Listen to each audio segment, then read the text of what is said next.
Note the following is part of the book Nephilim and the Pyramid of the Apocalypse by Patrick Heron. For almost 5,000 years, the pyramids have asked more questions than they have answered.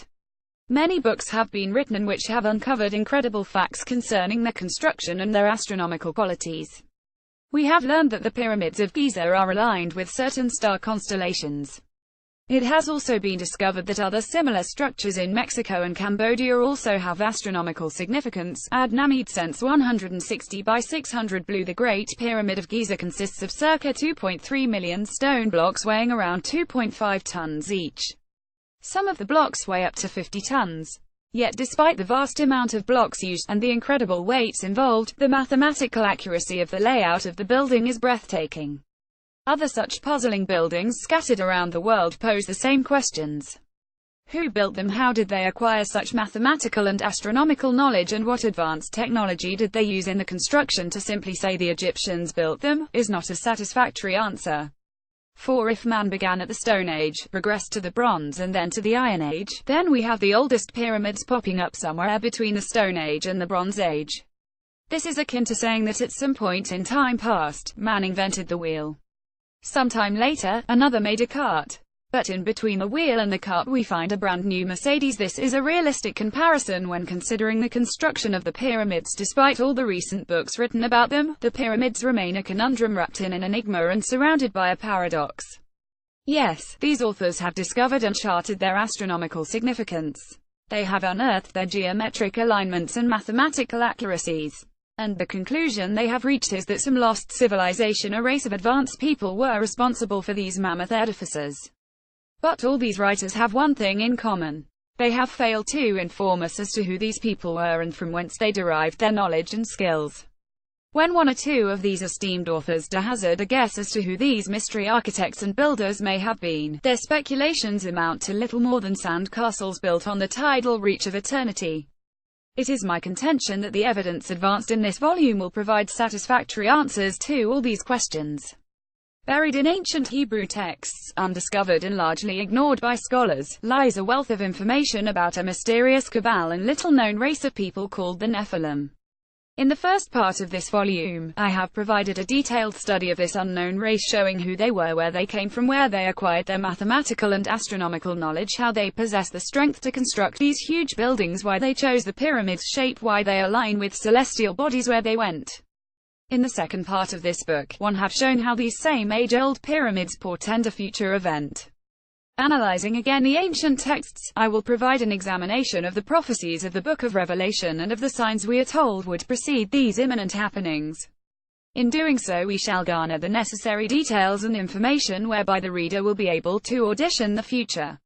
Finally, having traveled back to an epoch dating to before our world began, and having journeyed forward to espy what lies ahead, this volume will culminate and climax in a phenomenon never before proposed or explored: the Pyramid of the Apocalypse. You are now invited on an excursion through time and space that may change your perceptions on life forever. Many people are aware of the phenomenal engineering feats involved in the construction of the Great Pyramid of Giza. For those who are not, I would like to give a brief and simple summary of some of these facts. On the west of the River Nile, not too far from ancient Memphis and almost opposite present-day Cairo, stands the last one of the 7 wonders of the ancient world, the Great Pyramid. This is the largest of all the pyramids and the first built. It embodies in its construction such a wealth of knowledge of mathematics and astronomy that indicate that its builders possessed amazing wisdom. The original pyramid was built of granite and limestone rock and had a smooth exterior finish of white limestone, which would have made it impossible to surmount. Some legends say its capstone was made of gold. In its original form it must have been an awe-inspiring sight.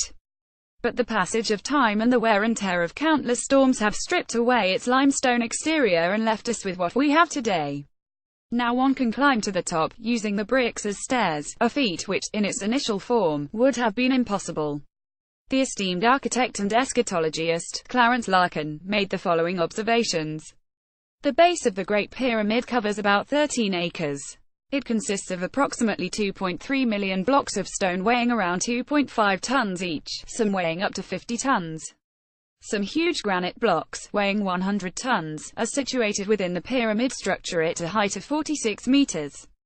The base of the pyramid is a square with right angles accurate to within 1/20th of a degree. The sides are equilateral triangles and face exactly to the true north, south, east and west of the Earth. Taking the Hebrew cubit to be 25.025 inches, the length of each side of the base is 365.2422 cubits, the exact number of days in the solar year including the extra day for every 4 years. The slope of the sides of the pyramid is of such an angle that they meet at the apex at the predetermined height of 232.52 cubits. If twice the length of a side at the base be divided by the height of the pyramid, we arrive at the figures 3.14159, which when multiplied by the diameter of a circle, gives its circumference. The perimeter of the base of the pyramid 365.242 x 14,609.68 is exactly equal to the circumference of a circle whose diameter is twice the height of the pyramid 232.52 x 2 by 3.1416 14,609.68. So here we have in these figures the solution to the problem of how to square a circle. See figure 1. The angle of slope of the sides is 10 to 9. That is, for every 10 feet you ascend, you rise in altitude 9 feet. And if you multiply the altitude of the pyramid by 10 raised to the power of 9, you have 91,840,000, which in miles, is the exact distance of the Sun from the Earth. The year of the stars is called the sidereal, and the year of the seasons is called the equinoctial. They differ by about 50 seconds per year. In other words, the stars in the rising and setting are retarded by about 50 seconds each year. In order for the sidereal and the equinoctial years to come around and coincide again would take 25,827 years, which is called a cycle. If we add together the diagonals of the pyramid's base in inches, we arrive at 25,827, or as many inches as the cycle has years. The Great Pyramid stands at the exact center of the world. It is midway between the west coast of Mexico and the east coast of China, between the North Cape of Norway and the Cape of Good Hope in South Africa. It stands at the intersection of the 30th parallel, both latitude and longitude. The Great Pyramid was the highest buildings in the world for thousands of years until modern man began building skyscrapers such as the World Trade Center. If it were compared to a skyscraper, the Great Pyramid would be 42 stories high. It contains enough stone to build a 6-foot-high wall from New York to Los Angeles. Researchers Alan and Sally Landsberg provide the following statistics regarding this incredible edifice. Somehow the builders knew that the world was round but flattened at the poles, which caused a degree of latitude to lengthen at the top and bottom of the planet, that it rotated in one day on an axis tilted 23.5 to the ecliptic, causing night and day, and that this tilt caused the seasons that Earth circled the Sun once in a year of 365 and a fraction days. The designers also must have known that Earth's celestial North Pole described a slow circle around the pole of the ecliptic, making the constellations appear to slip back with the precession of the equinoxes, and bring a new constellation of the zodiac behind the Sun at the equinox approximately every 2,200 years in a grand circle of about 26,000 years. These facts, too, were part of the internal measurements of the pyramid. We are asked to believe that primitive man, dressed in animal skins and roaming wild, constructed the Great Pyramid with all that it entails, yet these same builders had not yet invented the simple wheel. From an astronomical point of view, we have learned some extraordinary facts. There are 4 long narrow passageways or shafts built into the Great Pyramid. 2 on the north face and 2 on the south. The 2 on the north point to 2 distinct stars. One at Beta Ursa Minor and one at Alpha Draconis in the constellation of Draco. The star shafts on the south face point at Sirius and Zeta Orionis. In ancient Egyptian tradition, Sirius is associated with the goddess Isis, and Zeta Orionis, which is the brightest star of 3 in Orion's belt, is identified with Osiris, the high god of resurrection and rebirth in the remote epoch referred to as Zeptepia first time. See figure 2. Similarly, ancient monuments in Mexico and at Angkor in Cambodia have celestial connections with Orion, Draco, Leo and Aquarius. Why these astronomical associations? Is it mere coincidence or calculated wisdom? More about this later. At Nazca in Peru we find a huge combination of strange lines and drawings which only become discernible when viewed from an airplane. These lines cover a large area of 60 kilometers square and could in no way be the work of mortal man. There are various sketches of the Nazca monkey, hummingbird, whale, spider, dog and condor, all etched into the rugged earth. Scores of perfectly geometric lines and designs populate the landscape. Some of the lines resemble runways used for aircraft either landing or taking off.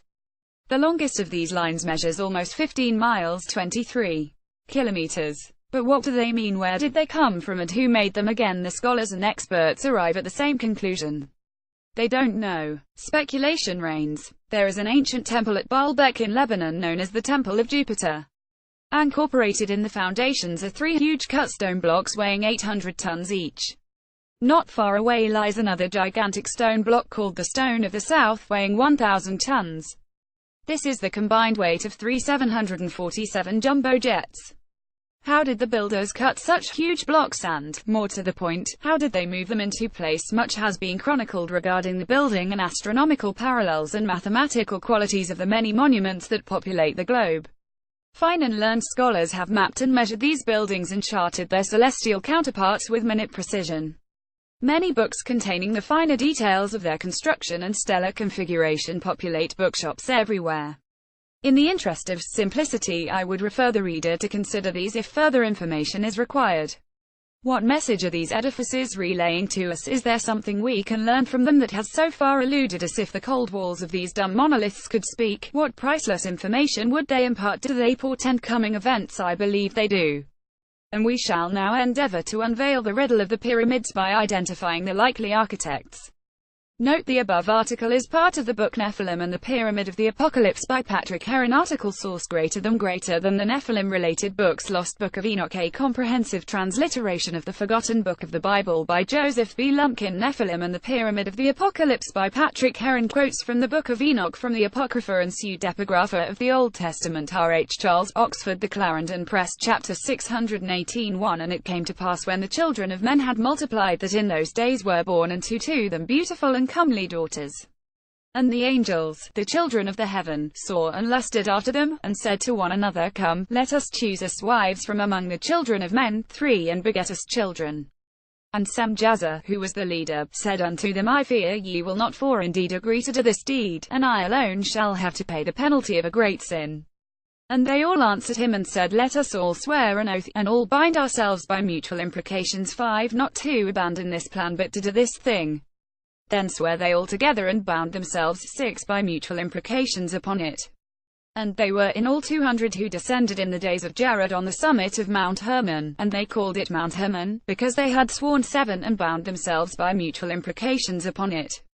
And these are the names of the leaders: Samlazaz, the leader; Arakalba, Ramiel, Kokabilel, Tamlil, Ramlil, Danil, Ezekiel, Barakijal, Atasel, Amaros, Batarel, Ananel, Zaq1l, Simsapiel, Satarel, Turel, Jomjael, Sariel. These are their chiefs of tens. Chapter 716:1. And all the others together with them took unto themselves wives, and each chose for himself one, and they began to go in unto them and to defile themselves with them, and they taught them charms too, and enchantments, and the cutting of roots, and made them acquainted with plants. And they 3 became pregnant, and they bare great giants, whose height was 3,000 ells, who consumed for all the acquisitions of men. And when men could no longer sustain them, the giants turned against 5 of them and devoured mankind. And they began to sin against birds, and beasts, and reptiles, and 6 fish, and to devour one another's flesh, and drink the blood. Then the earth laid accusation against the lawless ones. Chapter 14,825:8. And the vision was shown to me thus: Behold, in the vision clouds invited me, and a mist summoned me, and the course of the stars and the lightnings sped and hastened me, and the wind in 9. The vision caused me to fly, and lifted me upward, and bore me into heaven. And I went in till I drew nigh to a wall which is built of crystals and surrounded by tongues of fire, and it began to affrighten me. And I went into the tongues of fire and drew nigh to a large house which was built of crystals, and the walls of the house were like a tessellated floor made of crystals, and its groundwork was 11 of crystal. Its ceiling was like the path of the stars and the lightnings, and between them were 12 fiery cherubim, and the heaven was clear as water. A flaming fire surrounded the walls, and its 13 portals blazed with fire. And I entered into that house, and it was hot as fire and cold as ice. There 14 were no delights of life therein. Fear covered me, and trembling got hold upon me. And as I quaked 15 and trembled, I fell upon my face. And I beheld a vision, and lo, there was a second house, greater 16 than the former, and the entire portal stood open before me, and it was built of flames of fire. and in every respect it so excelled in splendor and magnificence an extent that I cannot describe. To 17 knew its splendor and its extent. And its floor was of fire, and above it were lightnings and the path 18 of the stars, and its ceiling also was flaming fire.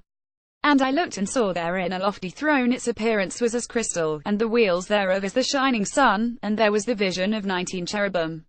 And from underneath the throne came streams of flaming fire, so that I could not look 20 thereon. And the great glory sat thereon, and his raiment shone more brightly than the sun, and 21 was whiter than any snow. None of the angels could enter and could behold his face by reason 22 of the magnificence and glory, and no flesh could behold him.